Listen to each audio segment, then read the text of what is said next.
6장 루이 13세 국왕 폐하. 이 사건은 큰 소동을 일으켰다. 트레빌 씨는 큰 소리로 자신의 총사들을 꾸짖었지만 속으로는 그들을 칭찬했다. 그러나 국왕께 빨리 아뢰는 것이 급선무였기에 트레빌 씨는 곧장 루브르 궁으로 달려갔다. 하지만 이미 때가 늦어 국왕은 추기경과 함께 칩거 중이었고 트레빌 씨는 지금은 국왕이 업무 중이라 아련할 수 없다는 말을 전해 들었다. 그날 저녁 트레빌 씨는 국왕이 계신 놀이방으로 갔다. 국왕은 돈을 따고 있었는데 워낙 구두쇠라 기분이 매우 좋았다. 멀리서 트레빌 씨를 발견한 국왕은 이렇게 말했다. 이리 오게 대장. 이리 와서 나한테 좀 혼나게. 추기경 각하가 자네 총사대 때문에 내게 와서 불평을 늘어놓았는데 얼마나 감정이 격앙되었는지 오늘 저녁엔 알아놓으셨다네. 아, 정말이지 자네 총사대 녀석들은 얼마나 무모한 놈들이고 망나니 같은지. 아닙니다, 폐하. 상황이 어떻게 돌아갈지 첫눈에 파악한 트레빌이 대답했다. 아닙니다. 오히려 그들은 순한 양처럼 착한 아이들입니다. 그들에게 딱 한 가지 소원이 있다면 그것은 폐하를 위한 봉사가 아니라면 칼집에서 칼을 꺼내지 않는 것입니다. 제가 장담합니다. 하지만 어찌하겠습니까?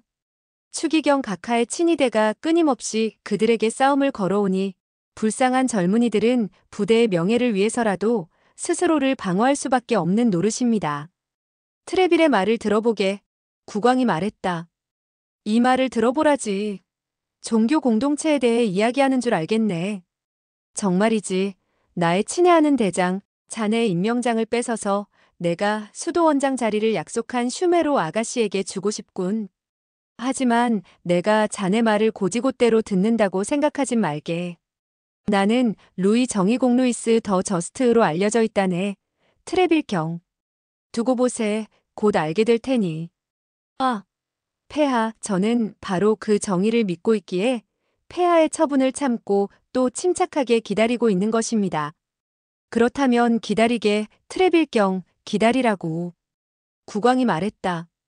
오래 기다리게 하진 않겠네. 과연 운이 바뀌어 국왕이 따놓았던 돈을 잃기 시작했을 때 그는 샤를 마뉴 놀이를 하는 것을 아쉬워하지 않았다. 국왕은 잠시 후 일어나 자신의 앞에 놓인 돈, 주로 땄던 돈을 주머니에 넣으며 말했다. 라 비유빌, 내 자리를 대신하게. 나는 트레빌 경과 중요한 일로 이야기해야 하네. 아, 내 앞에 80루이가 있었지. 잃은 사람들이 불평할 이유가 없도록 똑같은 금액을 내려놓으시게. 정의가 최우선이니. 그러고 나서 트레빌 씨에게 몸을 돌려 창문 쪽으로 함께 걸어가며 말을 이었다. 그래서 트레빌 경 각하의 친위대 쪽에서 자네 총사들에게 싸움을 걸었다는 말이군. 예, 폐하. 늘 그렇듯이 말입니다. 그런데 일이 어떻게 벌어진 건가? 응. 자네도 알다시피 나의 친애하는 대장 재판관은 양쪽의 이야기를 다 들어야 하네. 오, 세상에 지극히 간단하고 자연스럽게 벌어진 일입니다. 폐하께서 이름도 아시고 헌신을 여러 번 인정해 주셨으며 제가 폐하께 단언하건대 폐하에 대한 봉사를 가장 중요하게 생각하는 제 최고의 병사 3명이 제가 바로 그날 아침 그들에게 소개해준 가스코뉴 출신의 젊은이와 함께 외출을 나갔습니다. 제가 알기로는 생제르맹으로의 외출이었는데 그들은 카르무데쇼에서 만나기로 약속했습니다. 그런데 그곳에서 주삭 씨, 카위삭 씨, 비스카라 씨, 그리고 다른 2명의 친위대원들에게 방해를 받았습니다. 그들은 칙령을 무시하고 나쁜 의도 없이 그렇게 많은 무리가 모였을 리가 없습니다. 아하, 자네가 방금 내게 깨달음을 주었군. 국왕이 말했다. 틀림없이 그들 자신이 싸우려고 온 것이겠지. 제가 그들을 비난하지는 않겠습니다, 폐하. 하지만 카르멜회 수도원 근처처럼 인적이 드문 곳에서 무장한 5남자가 무슨 일을 꾸밀 수 있을지 폐하께서 생각해 보시도록 맡기겠습니다. 그래, 자네 말이 맞네, 트레빌. 자네 말이 맞아. 그래서 그들이 제 총사들을 보자마자 마음을 바꾸고 부대에 대한 개인적인 증오를 잊어버렸습니다. 폐하께서 모르시지 않겠지만 국왕의, 오직 국왕만의 총사들은 추기경 각하의 사람들인 친위대의 천적이니까요. 그래, 트레빌 그래. 국왕이 우울하게 말했다. 프랑스 안에 이렇게 두 파벌, 왕권의 두 개의 머리가 있다는 것은 정말 슬픈 일이야. 내 말을 믿게. 하지만 이 모든 것이 끝날 걸세. 트레빌 끝날 거야. 그래서 자네 말은 친위대가 총사들에게 싸움을 걸었다는 건가? 저는 그렇게 되었을 가능성이 있다고 말씀드릴 뿐입니다. 폐하. 하지만 맹세할 수는 없습니다. 진실을 알아내는 것이 얼마나 어려운지 아시잖습니까? 그리고 루이 13세께 정의공이라는 이름을 안겨준 그 경탄할 만한 직감을 타고나지 않고서는. 그리고 자네 말이 맞네, 트레빌. 하지만 자네 총사들은 혼자가 아니었지? 그들에게 젊은이 한 명이 함께 있지 않았나? 예, 폐하. 그리고 부상자 한 명도 있었습니다. 그래서 국왕의 총사 3명, 그중 한 명은 부상당했고, 그리고 젊은이 한 명이 추기경 각하의 가장 무시무시한 친위대 5명을 상대로 버텨냈을 뿐만 아니라 그들 중 4명을 쓰러뜨렸습니다. 이거 승리 아닌가? 국왕이 기뻐하며 소리쳤다. 완벽한 승리로군. 예, 폐하. 퐁드세에서의 승리만큼이나 완벽합니다. 4명의 남자 그중 한 명은 부상당하고 한 명은 젊은이라고 했나? 겨우 젊은이에 불과합니다만 이 기회에 너무나 완벽하게 처신했기에 제가 감히 폐하께 추천할 용기를 내겠습니다. 이름이 무엇인가? 달타냥입니다, 폐하. 그는 제 가장 오래된 친구 중 한 명의 아들입니다. 영광스러운 기억 속에 있는 폐하의 아버지이신 국왕과 함께 당파 싸움에 참여했던 사람의 아들입니다. 그리고 이 젊은이가 잘 처신했다고 했나? 말해보게, 트레빌. 나는 전쟁과 전투 이야기를 얼마나 좋아하는지 자네도 알지 않나? 그리고 루이 13세 국왕은 한 손을 엉덩이에 얹고 다른 손으로 콧수염을 자랑스럽게 비틀었다. 폐하, 트레빌이 말을 이었다. 말씀드렸듯이 달타냥 씨는 거의 소년이나 다름없고 총사라는 영광을 누리지 못했기에 평복 차림이었습니다. 추기경 각하의 친위대원들은 그의 젊음과 더욱이 그가 이 부대의 낯선 사람이라는 것을 알고는 공격 전에 물러나라고 권했습니다. 그러니까 트레빌, 그들이 공격했다는 말이군. 국왕이 말을 가로챘다. 그렇습니다, 폐하. 더 이상 의심의 여지가 없습니다. 그래서 그들이 물러나라고 요청했지만 그는 자신이 마음속으로 총사이며 온전히 폐하의 편이므로 총사 나리들과 함께 남겠다고 대답했습니다. 용감한 젊은이로군. 국왕이 중얼거렸다. 정말로 그는 그들과 함께 남았습니다. 그리고 추기경 각하를 그토록 격분시킨 주사객에 그 끔찍한 일격을 가한 것이 바로 그였습니다. 주사객에 상처를 입힌 것이 그라고. 국왕이 소리쳤다. 겨우 소년이? 그럴 리가 없네, 트레빌. 제가 폐하께 아뢰는 바와 같습니다. 주사기라고? 이 왕국에서 가장 검을 잘 쓰는 사람 중 하나인데? 그렇다면 폐하, 그가 자신보다 뛰어난 상대를 만난 것입니다. 나는 이 젊은이를 보고 싶네, 트레빌. 그를 보고 싶어. 그리고 만약 해줄 수 있는 일이 있다면 우리가 처리해주겠네. 폐하께서는 언제 그를 접견해 주시겠습니까? 내일 정오에, 트레빌. 그만 데려올까요? 아니, 4명 전부 데려오게. 나는 그들 모두에게 동시에 감사를 표하고 싶네. 헌신적인 사람은 드물다네, 트레빌. 그리고 헌신은 보답해야 마땅하지. 정오에, 폐하. 루브르 궁으로 가겠습니다. 아, 뒷계단으로 오게, 트레빌. 뒷계단으로. 추기경이 알 필요는 없지. 예, 폐하. 자네도 알겠지만 트레빌, 칙령은 칙령이야. 어쨌든 싸움은 금지되어 있자는가. 하지만 이번 충돌은 폐하 결투의 통상적인 조건에서 완전히 벗어납니다. 이것은 난투였으며 그 증거는 제 총사 3명과 달타냥 씨 1명을 상대로 추기경의 친위대가 5명이었다는 사실입니다. 그 말이 맞군. 국왕이 말했다. 하지만 괜찮네. 트레빌, 그래도 뒷계단으로 오게. 트레빌은 미소를 지었다. 하지만 트레빌 본인이 이 아이를 내세워 리슐리의 추기경의 세력에 대항하게 만든 것만으로도 이미 큰 성과였기에 그는 국왕에게 공손히 허리를 숙이고 폐하의 허락을 받고 떠났다. 뒷이야기, 달타냥의 모험. 바로 그날 저녁 3명의 총사들은 자신들에게 주어진 영광스러운 접견 소식을 들었다. 그들은 국왕을 오랫동안 알고 지냈기에 그다지 흥분하지 않았다. 하지만 가스코뉴인의 상상력을 가진 달타냥은 이 소식에서 자신의 다가올 행운을 보았고 밤새도록 황금빛 꿈을 꾸었다.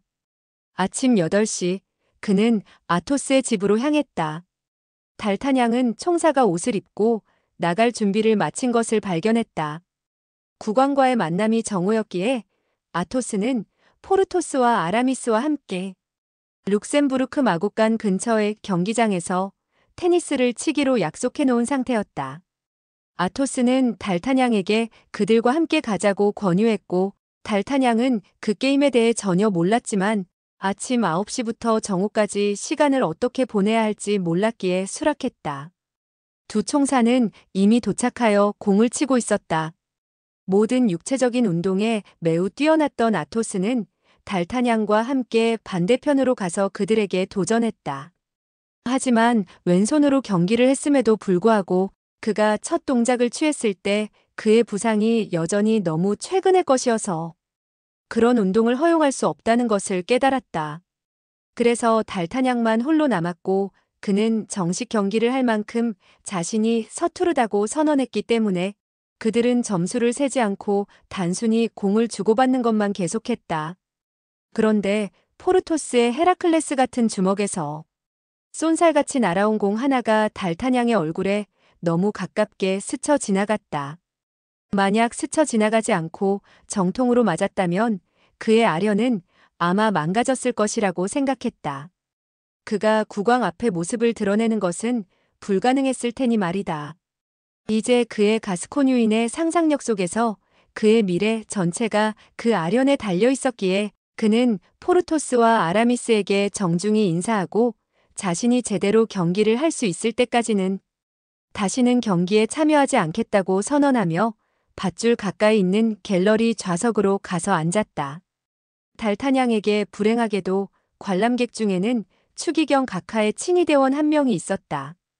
그는 바로 전날 동료들이 패배한 것에 여전히 격분해 있었고 그것을 복수할 첫 기회를 잡겠다고 다짐했던 사람이었다.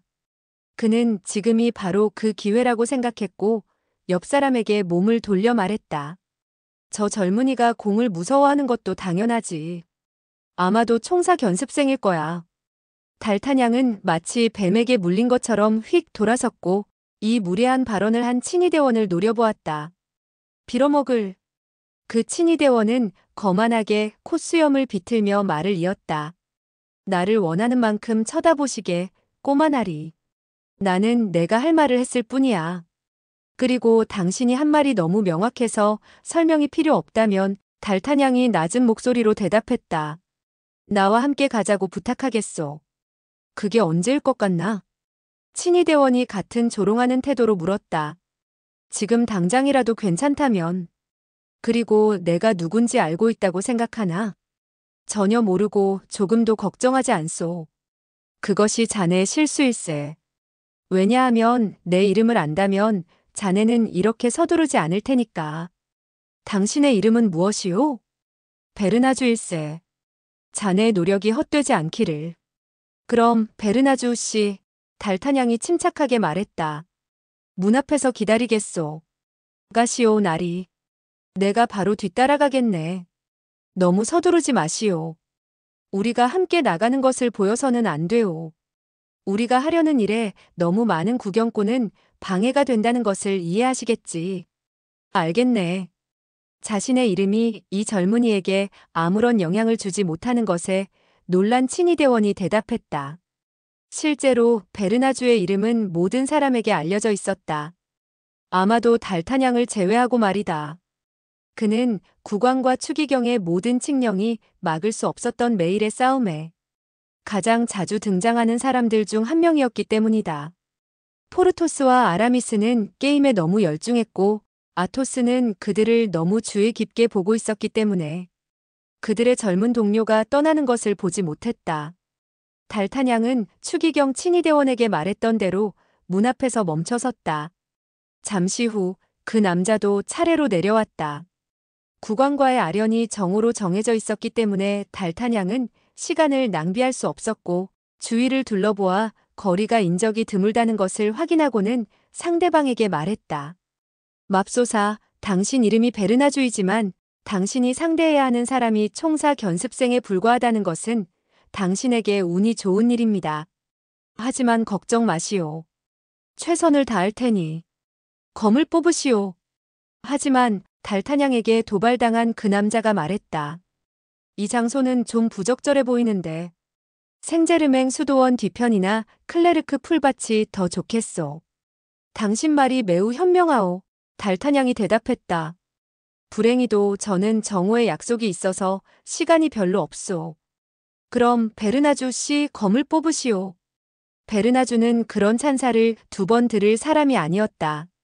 그 순간 칼이 손에서 번쩍였고 그는 젊은 상대방에게 돌진했다. 하지만 달타냥은 전날 견습 과정을 마쳤고 갓 졸업한 승리감과 다가올 호의로 가득 차 있었기에 한 발짝도 물러서지 않기로 결심했다. 그리하여 두 칼날은 칼자루까지 맞물렸고 달타냥이 단호하게 버티자 상대방이 뒤로 물러났다. 달타냥은 그 움직임 속에서 베르나주의 칼날이 궤도를 벗어나는 순간을 포착하여 칼을 빼고 돌격하여 상대방의 어깨에 상처를 입혔다.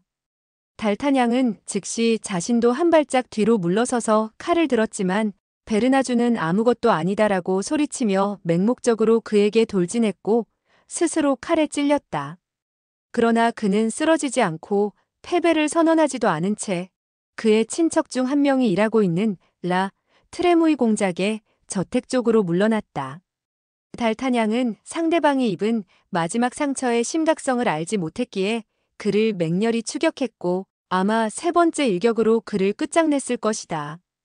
그때 거리의 소문이 테니스장까지 들려왔고 친위대원의 친구 2명이 그가 달타냥과 몇 마디 말을 주고받는 것을 들었고 그 말한 후에 그가 떠나는 것을 보았기에 칼을 손에 들고 경기장에서 뛰쳐나와 승리자에게 달려들었다. 그러나 아토스, 포르토스, 아라미스도 차례로 즉시 나타나 두 친위대원이 그들의 젊은 친구를 공격하려던 순간 그들을 돌아서게 만들었다.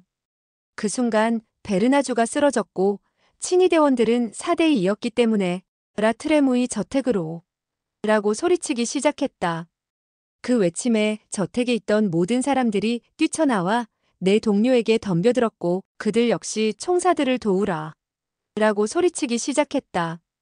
이 외침은 일반적으로 응답을 받았다. 총사들은 추기경에 알려진 적이었고 사람들이 그들을 추기경에 대한 증오심 때문에 사랑했기 때문이다. 그래서 아라미스가 불렀던 붉은 공작 소속이 아닌 다른 부대의 친위대원들은 대개 이런 종류의 싸움에서 국왕의 총사들 편을 들었다. 마침 지나가던데 제사르시 부대의 친위대원 3명 중 2명이 내 동료를 도우러 갔고 3번째는 총사들을 도우라 고 외치며 트레빌 씨의 저택으로 달려갔다. 평소처럼 트레빌 씨의 저택은 그 무기를 든 사람들로 가득 차 있었고 그들은 동료들을 돕기 위해 달려나왔다. 난투는 일반적인 상황이 되었지만 총사들이 더 강했다. 추기경의 친위대와 라 트레무이 씨의 사람들은 저택 안으로 물러났고 그들의 적들이 함께 들이닥치는 것을 막기 위해 문을 간신히 닫았다. 부상자는 초반에 실려나갔으며 앞서 말했듯이 상태가 매우 나빴다. 총사들과 그 동맹자들 사이의 흥분은 최고조에 달했고 그들은 국왕의 총사들에게 출격한 라 트레무이 씨의 하인들의 무례함을 처벌하기 위해 저택에 불을 지를지를 논의하고 있었다. 이 제안이 제시되고 열광적인 환영을 받았을 때 다행히도 시계가 11시를 쳤다. 달타냥과 그의 동료들은 아련을 기억했고 자기들이 없이 그렇게 멋진 전과가 이루어지는 것을 보고 싶지 않았기에 사람들을 진정시키기 시작했다. 사람들은 문에 돌멩이 몇 개를 던지는 것으로 만족했지만 문은 버텨내었다. 그러자 그들은 지쳐버렸다. 게다가 이 사건의 지도자로 여겨져야 할 사람들이 이 모임에서 방금 떠나 이미 그 일탈에 대해 보고를 받은 트레빌 씨의 저택으로 향했다. 빨리 루브르 궁으로 가자. 그가 말했다. 잠시도 지체하지 말고 루브르 궁으로 가서 추기경이 국왕에게 경고하기 전에 우리가 먼저 국왕을 뵙도록 노력하자. 어제 사건의 연장선이라고 말씀드리면 두 사건이 하나로 묶여 넘어갈 것이다. 트레빌 씨는 4명의 젊은이들을 동반하고 루브르 궁으로 향했다. 그러나 총사 대장의 크나큰 놀라움은 국왕이 생제르맹 숲으로 사슴 사냥을 떠났다는 소식을 들은 것이었다. 트레빌 씨는 이 소식을 2번이나 듣게 되었고 그때마다 그의 동료들은 그의 얼굴이 어두워지는 것을 보았다. 폐하께서는 이미 어제부터 이 사냥을 계획하고 계셨습니까? 그가 물었다. 아닙니다, 각하. 시종이 대답했다. 오늘 아침에 국왕의 수렵 담당관이 어젯밤에 사슴을 몰아넣는데 성공했다고 알리러 왔습니다. 처음에는 가지 않겠다고 하셨지만 곧 그 사냥이 주는 즐거움을 생각하게 되었고 식사 후에 떠나셨습니다. 국왕께서 추기경을 만나셨습니까? 트레빌 씨가 물었다. 아마도 그럴 것입니다. 시종이 대답했다. 오늘 아침에 각하의 마차에 마부를 부르는 것을 보았는데 제가 어디로 가시냐고 물었더니 생제르맹으로라고 들었기 때문입니다. 우리가 선수를 빼앗겼군. 트레빌 씨가 말했다. 여러분, 나는 오늘 저녁에 국왕을 뵐 것이요. 하지만 자네들은 위험을 감수하지 않는 것이 좋겠네. 이 조언은 합리적이었으며 무엇보다도 국왕을 너무나 잘 아는 사람에게서 나온 말이었기에 내 젊은이는 그것을 거스르려 하지 않았다. 트레빌 씨는 그들에게 각자 집으로 돌아가 자신의 소식을 기다리라고 말했다.